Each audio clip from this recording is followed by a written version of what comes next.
ನಮಸ್ಕಾರ. ರಿವ್ಯೂ ಚಾನಲ್ಗೆ ಸ್ವಾಗತ. ನಾನು ಸೌಖ್ಯ ಗಾಂವ್ಕರ್. 24 ಲೋಕಸಭಾ ಚುನಾವಣೆಯ ಕಟ್ಟ ಕಡೆಯ ಹಂತ, ಕ್ಲೈಮ್ಯಾಕ್ಸ್, ರಿಸಲ್ಟ್ಗೆ ಕ್ಷಣಗಣನೆ ಶುರುವಾಗಿರೋ ಹೊತ್ತಲ್ಲಿ ಬಿಗ್ ನ್ಯೂಸ್ ಒಂದು ಬರ್ತಾ ಇದೆ. ಮೋದಿ ಸರ್ಕಾರಕ್ಕೆ ಬಹುದೊಡ್ಡ ಬಲ. ಎಕ್ಸ್ಪರ್ಟ್ಗಳ ಎಲ್ಲ ಲೆಕ್ಕಾಚಾರಗಳನ್ನು ತಲೆ ಕೆಳಗೆ ಮಾಡಿರುವಂತಹ ಬಿಗ್ ನ್ಯೂಸ್ ಇದು. ಟ್ರೇಲರ್ ಇದು ಅಷ್ಟೇ ಎಂದ ಮೋದಿ ಆ್ಯಂಡ್ ಟೀಮ್ ಮಾಹಿತಿ ಮುಂದೆ ಇರ್ತಾ ಇದೀವಿ. ಮಿಸ್ ಮಾಡ್ತಾರೆ ನಮ್ಮ ಚಾನಲ್ನ ಸಬ್ಸ್ಕ್ರೈಬ್ ಮಾಡಿ, ಹಾಗೆ ನಿಮ್ಮ ಅಭಿಪ್ರಾಯ ಕಮೆಂಟ್ ಮಾಡಿ ತಿಳಿಸಿ. ಎಸ್ ವೀಕ್ಷಕರೇ, ಸದ್ಯ ಈಗ ಭಾರತದ ಎಲೆಕ್ಷನ್ ರಿಸಲ್ಟ್ ಮೇಲೆ ಇಡೀ ಜಗತ್ತಿನ ಗಮನ ಇದೆ. ಯಾಕಂದರೆ ಹೂಡಿಕೆ, ಭಾರತದ ಬೆಳವಣಿಗೆ ಈಗ ಒಂದೊಳ್ಳೆ ಗ್ರೋತ್ ಆಗಿದೆ. ಚೀನಾವನ್ನೇ ಅಲುಗಾಡಿಸೋ ರೀತಿಯಲ್ಲಿ ಭಾರತ ಮುನ್ನುಗ್ತಾ ಇದೆ. ಸೂಪರ್ ಪವರ್ ಆಗಿ ಹೊರಹೊಮ್ಮಿದೆ. ಈಗ ಯಾವ ಸರ್ಕಾರ ಬರುತ್ತೆ, ಬಹುಮತದ ಸರ್ಕಾರ ಬರುತ್ತಾ, ಅತಂತ್ರವಾಗುತ್ತಾ, ಇದೆಲ್ಲ ಭವಿಷ್ಯದ ದೃಷ್ಟಿಯಿಂದ ಬಹಳ ಪ್ರಾಮುಖ್ಯತೆ ಪಡ್ಕೊಳ್ಳೋದ್ರಿಂದ ದೇಶ ವಿದೇಶಗಳು ಭಾರತ ಫಲಿತಾಂಶದ ಬಗ್ಗೆ ಸಮೀಕ್ಷೆ, ಸರ್ವೆಗಳನ್ನ ಮಾಡ್ಕೊಂಡು ಕೂತಿರೋದು ನೋಡ್ತಾ ಇದ್ದೀವಿ. ಏನಾಗುತ್ತೆ, ಬಿಜೆಪಿಗೆ ಎಷ್ಟು ಸೀಟ್ ಬರಬಹುದು, ಮೋದಿ ಮತ್ತೆ ಗೆಲ್ತಾರಾ ಇಲ್ವಾ, NDA ಬರುತ್ತಾ ಅನ್ನೋದ್ರ ಬಗ್ಗೆ ಸಿಕ್ಕಾಪಟ್ಟೆ ಬೆಟ್ಟಿಂಗ್ಗಳು, ಲೆಕ್ಕಾಚಾರಗಳು ಆಗ್ತಿವೆ. ಈ ಹೊತ್ತಲ್ಲಿ ಭಾರತದಲ್ಲಿ ಕಟ್ಟ ಕಡೆಯ ಹಂತದ ಚುನಾವಣೆ ನಡೀತಿರೋ ಹೊತ್ತಲ್ಲಿ ಬಿಗ್ ನ್ಯೂಸ್ ಏನಪ್ಪಾ ಅಂತ ಕೇಳಿದ್ರೆ, ಇಡೀ ಜಗತ್ತಿನಲ್ಲಿನ ಆರ್ಥಿಕ ಅನಿಶ್ಚಿತತೆಯ ನಡುವೆ ಭಾರತ ಊಹೆ ಮಾಡಿದ್ದಕ್ಕಿಂತ, ಎಕ್ಸ್ಪರ್ಟ್ಗಳು, ವಿವಿಧ ಏಜೆನ್ಸಿಗಳು ಪ್ರೆಡಿಕ್ಟ್ ಮಾಡಿದ್ದಕ್ಕಿಂತ ಅದನ್ನು ಮೀರಿ, ನಿರೀಕ್ಷೆಯನ್ನು ಮೀರಿ ದೇಶದ GDP ದರ 8.2% ಪ್ರಗತಿಯಾಗಿದೆ. ನಿರೀಕ್ಷೆ ಮಾಡಿದ್ದೆಷ್ಟು? 7.7% ಅಭಿವೃದ್ಧಿಯನ್ನು ನಿರೀಕ್ಷೆ ಮಾಡಲಾಗಿತ್ತು. ಎಲ್ಲರ ಊಹೆಯನ್ನು ತಲೆ ಕೆಳಗೆ ಮಾಡಿ ಈಗ 8.2% ಈಗ GDP ದರ ಅಭಿವೃದ್ಧಿಯನ್ನ ಕಂಡಿರೋದು ಈ ಅವಧಿಗೆ ಬಹುದೊಡ್ಡ ವಿಚಾರ. ಇದು ಇಡೀ ಜಗತ್ತೇ ಭಾರತದತ್ತ ಹುಬ್ಬೇರಿಸಿ ನೋಡುವಂತಾಗಿದೆ.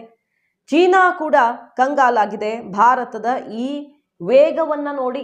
2024ರ ಮೊದಲ 3 ತ್ರೈಮಾಸಿಕದಲ್ಲಿ ವಿಶ್ವದ 2ನೇ ಅತಿ ದೊಡ್ಡ ಆರ್ಥಿಕತೆಯಾಗಿರುವ ಚೀನಾ ಕೇವಲ 5.3% ಅಷ್ಟೇ ಏರಿಕೆ ಕಂಡಿರುವುದು. ಅದಕ್ಕೆ ಈಗ ಹೋಲಿಕೆ ಮಾಡಿ ನೋಡಿದ್ರೆ ಭಾರತ ಆರ್ಥಿಕತೆ ಅತ್ಯಂತ ಬಲಿಷ್ಠವಾಗಿದೆ ಅನ್ನೋದು ಎಕ್ಸ್ಪರ್ಟ್ಗಳೆಲ್ಲ ಈಗ ಕಾಣ್ತಾ ಇರುವಂತಹ ವಿಷಯ. ಅಂಕಿಅಂಶದ ಸಮೇತ ಅದು ಸಾಬೀತಾಗಿದೆ. ಕೊನೆಗೂ ಭಾರತ ಚೀನಾಗಿಂತ ಬಲಿಷ್ಠ ಅನ್ನೋದು ಸಾಬೀತಾಗಿದೆ ಅಂತ ತಜ್ಞರುಗಳು ಈಗ ಕೈ ತಟ್ಟುವಂತಾಗಿದೆ.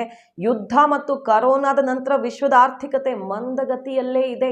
ಚೇತರಿಸ್ಕೊಳ್ಳೋಕೆ ಆಗ್ತಿಲ್ಲ. ಒಂದಾದ್ಮೇಲೆ ಒಂದು ದೊಡ್ಡ ದೊಡ್ಡ ರಾಷ್ಟ್ರಗಳ ನಡುವಿನ ಬಡಿದಾಟ ಇಡೀ ಜಗತ್ತಿಗೆ ಸಮಸ್ಯೆ ತಂದಿಟ್ಟಿರೋ ಹೊತ್ತಲ್ಲಿ ಭಾರತದ ಈ ವೇಗ, ಭಾರತ ಉತ್ತಮ ಸ್ಥಿತಿ, ನಿರೀಕ್ಷೆಗೂ ಮೀರಿ ಆಗಿರುವ ಪ್ರಗತಿ ಇದೆಯಲ್ಲ, ಅದು ಇಡೀ ಜಗತ್ತಿನ ಗಮನ ಸೆಳೀತಾ ಇರುವಂತಹ ಅಂಶ. ನೋಡಿ, ಕಳೆದ ಸಾಲಲ್ಲಿ 2022-23ನೇ ಅವಧಿಯಲ್ಲಿ GDP 7% ಏರಿಕೆಯಾಗಿತ್ತು. ಪ್ರಸಕ್ತ ಸಾಲಿನಲ್ಲಿ 7.7 ಆಗಬಹುದು ಅಂತ ಕೇಂದ್ರ ಸರ್ಕಾರ ಅಂದಾಜು ಮಾಡಿತ್ತು. ಮೂಡೀಸ್, S&P ಪ್ರತಿಷ್ಠಿತ ಸಂಸ್ಥೆಗಳು, ರೇಟಿಂಗ್ ಏಜೆನ್ಸಿಗಳೆಲ್ಲ ಈ ನಂಬರ್ ಅನ್ನು ಕೊಟ್ಟಿದ್ವು. ಇದರ ಆಸ್ಪಾಸಲ್ಲಿ ಬರುತ್ತೆ, 7% ಆಸ್ಪಾಸಲ್ಲಿ ಅಂತ. ಆದರೆ ಈಗ ಎಲ್ಲವನ್ನ ಮೀರಿ 8.2% ಆಗಿ ಎಲ್ಲರ ನಿರೀಕ್ಷೆಯನ್ನೇ ತಲೆ ಕೆಳಗೆ ಮಾಡಿದೆ. ಪಾಸಿಟಿವ್ ಆಗಿ ಅಲ್ಲಿ ನಂಬರ್ ವೇರಿಯೇಷನ್ ಅನ್ನು ನಾವು ಕಾಣಬಹುದು. ಉತ್ಪಾದನೆ ಹೆಚ್ಚಳ ಅಂದ್ರೆ ಭಾರತದಲ್ಲಿ ಮ್ಯಾನುಫ್ಯಾಕ್ಚರಿಂಗ್ ಜಾಸ್ತಿ ಆಗಿದೆ. ಇಲ್ಲಿ ಹೂಡಿಕೆ, ಹೊರಗಡೆಯಿಂದ ಕೈಗಾರಿಕೆಗಳನ್ನು ಸೆಳೆದಿರೋದು, ಬಂಡವಾಳ ಹೂಡಿಕೆ ಜಾಸ್ತಿ ಆಗಿದೆ. ರಫ್ತು, ಆ ಮೂಲಕ ಇಲ್ಲಿ ಉತ್ಪಾದನೆ ಜಾಸ್ತಿ ಆಗಿರೋದ್ರಿಂದ ಹೊರಗಡೆ ಕಳಿಸ್ಕೊಡೋದು ಜಾಸ್ತಿ ಆಗಿದೆ, ರಫ್ತು ಜಾಸ್ತಿ ಆಗಿದೆ. ಕರೋನಾ ನಂತರ ವ್ಯಾಪಾರ ವಹಿವಾಟು ಬಹಳ ಪಾಸಿಟಿವ್ ಆಗಿ ಜಾಸ್ತಿ ಆಗಿದೆ. ಈ ಎಲ್ಲ ಅಂಶಗಳು GDP ಏರಿಕೆಗೆ ಕಾರಣ ಅನ್ನೋದು ಈಗ ಸಿಗ್ತಾ ಇರುವಂತಹ ಅಂಕಿಅಂಶ. ಸದ್ಯ ಈಗ $3.5 ಲಕ್ಷ ಕೋಟಿ ಇರುವಂತಹ ಆರ್ಥಿಕತೆ $5 ಲಕ್ಷ ಕೋಟಿ ಆಗೋದಿಕ್ಕೆ ಇವೆಲ್ಲವೂ ಕೂಡ ಅವಕಾಶ ಮಾಡಿಕೊಡ್ತಾ ಇದೆ. ಸೊ ನಾವು ದೂರ ಇಲ್ಲ, 5 ಟ್ರಿಲಿಯನ್ ಗುರಿಯನ್ನ ತಲುಪೋದಿಕ್ಕೆ ಬಹಳ ಹತ್ತಿರದಲ್ಲಿದ್ದೀವಿ ಅನ್ನೋದು ಖುಷಿಯ ವಿಚಾರ. ಈ ನಂಬರಿಂದ ಆತ್ಮವಿಶ್ವಾಸ ಜಾಸ್ತಿ ಮಾಡ್ಕೊಂಡಿರುವಂತಹ ಮೋದಿ ಸರ್ಕಾರ, ಪ್ರಧಾನಿಯವರು, ವಿತ್ತ ಸಚಿವರೆಲ್ಲ ಹೇಳ್ತಾ ಇರೋದು ಇದೇ ವೇಗ 3ನೇ ಅವಧಿಗೆ ನಾವು ಬರ್ತೀವಿ, ಆವಾಗ್ಲೂ ಮುಂದುವರಿಯುತ್ತೆ. ಇದು ಟ್ರೇಲರ್ ಅಷ್ಟೇ. ದೇಶದ ಚಿತ್ರಣ ಮತ್ತಷ್ಟು ಪಾಸಿಟಿವ್ ಆಗಿ ಬದಲಾಗೋದಿದೆ, ಗ್ರಾಫ್ ಇನ್ನಷ್ಟು ಏರಲಿದೆ ಅನ್ನುವಂಥ ಮಾತುಗಳನ್ನ ಆಡಿರೋದು. ಅದರ ಜೊತೆಗೆ ಚಿನ್ನವನ್ನ ದೊಡ್ಡ ಪ್ರಮಾಣದಲ್ಲಿ ವಾಪಸ್ ತಂದಿರೋದು ಭಾರತೀಯ ರಿಸರ್ವ್ ಬ್ಯಾಂಕ್. ಇಂಗ್ಲೆಂಡ್ನಿಂದ 100 ಟನ್ ಅಂದ್ರೆ 1 ಲಕ್ಷ ಕಿಲೋಗ್ರಾಂ ಚಿನ್ನವನ್ನು ತಂದು ತನ್ನ ಕೋಶಕ್ಕೆ ಸೇರಿಸಿಕೊಂಡಿರೋದು ಕೂಡ ಅತ್ಯಂತ ಮಹತ್ವದ ಬೆಳವಣಿಗೆ. 1991 ಬಳಿಕ ಇದೇ ಮೊದಲು ಇಷ್ಟು ದೊಡ್ಡ ಪ್ರಮಾಣವನ್ನ ಚಿನ್ನದ ಮೀಸಲನ್ನ ಭಾರತ ವರ್ಗಾಯಿಸಿಕೊಂಡಿರೋದು. ಏನಿದು ಚಿನ್ನ ತರೋದು ಅಂದ್ರೆ ಏನು ಅಂತ ಕೇಳಿದ್ರೆ 1991ರಲ್ಲಿ ಹಣ ಪಾವತಿಗೆ ಸಂಬಂಧಪಟ್ಟಂತ ಬಿಕ್ಕಟ್ಟು ಉದ್ಭವಿಸಿದಾಗ ಅವತ್ತಿನ ಚಂದ್ರಶೇಖರ್ ಸರ್ಕಾರ ಹಣ ಸಂಗ್ರಹ ಮಾಡೋದಿಕ್ಕೆ, ಹಣ ಒದಗಿಸೋದಿಕ್ಕೆ ಅಂತ ಚಿನ್ನವನ್ನ ಒತ್ತೆ ಇಟ್ಟಿತ್ತು. ಜುಲೈ 4 ಮತ್ತು 18ರ ನಡುವೆ ಭಾರತೀಯ ರಿಸರ್ವ್ ಬ್ಯಾಂಕ್ 46.91 ಟನ್ ಚಿನ್ನವನ್ನ ಬ್ಯಾಂಕ್ ಆಫ್ ಇಂಗ್ಲೆಂಡ್ ಹಾಗೂ ಬ್ಯಾಂಕ್ ಆಫ್ ಜಪಾನ್ ಸಂಸ್ಥೆಗಳಲ್ಲಿ ಅಡಬಿಟ್ಟು 400 ದಶಲಕ್ಷ ಡಾಲರ್ ಹಣವನ್ನ ಸಾಲ ಪಡೆದಿತ್ತು.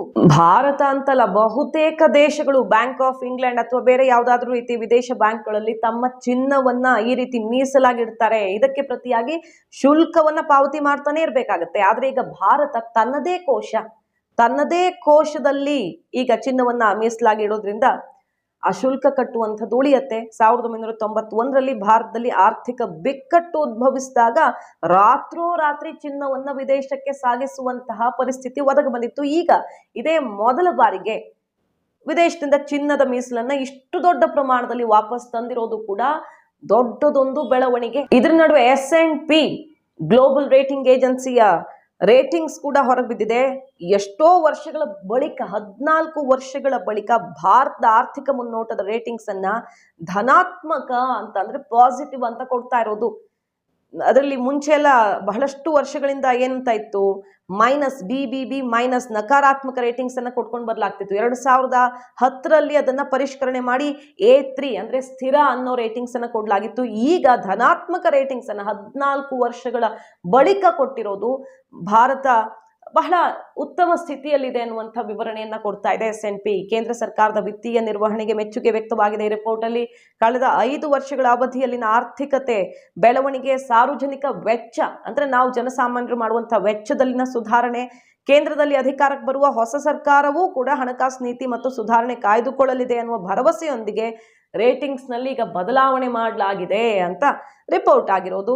ಸೊ ಎಲ್ಲವೂ ಪಾಸಿಟಿವ್ ಆಗಿ ಕಾಣ್ತಾ ಇದೆ. ಭಾರತದ ಆರ್ಥಿಕ ಅಭಿವೃದ್ಧಿಗೆ ಸಂಬಂಧಪಟ್ಟಂತೆ, ದೇಶದ ಜನರ ಜೀವನ ಸ್ಥಿತಿಯ ಬದಲಾವಣೆಗೆ ಸಂಬಂಧಪಟ್ಟಂತೆ ಕಟ್ಟ ಕಡೆಯ ಹಂತದಲ್ಲಿ ಕ್ಲೈಮ್ಯಾಕ್ಸ್ ಹೊತ್ತಲ್ಲಿ ಮೋದಿ ಸರ್ಕಾರಕ್ಕೆ ಬಹುದೊಡ್ಡ ಬಲವನ್ನ ಕೊಡ್ತಾ ಇದೆಯಾ ಈ ರಿಪೋರ್ಟ್? ಕಾದ್ ನೋಡೋಣ. ರಿಸಲ್ಟ್ಗೆ ಕ್ಷಣಗಣನೆ ಶುರುವಾಗಿದೆ. ಇದೆಲ್ಲ ಅದರಲ್ಲಿ ಪ್ರತಿಫಲಿಸಲಿದೆಯಾ ನೋಡಬೇಕು. ಮಾಹಿತಿ ನಿಮ್ಗೆ ಇಷ್ಟ ಆಗಿದ್ರೆ ಮಿಸ್ ಮಾಡಿದ್ರೆ ನಮ್ಮ ಚಾನಲ್ನ ಸಬ್ಸ್ಕ್ರೈಬ್ ಮಾಡಿ, ನಿಮ್ಮ ಅಭಿಪ್ರಾಯ ಕಮೆಂಟ್ ಮಾಡಿ ತಿಳಿಸಿ. Thank you.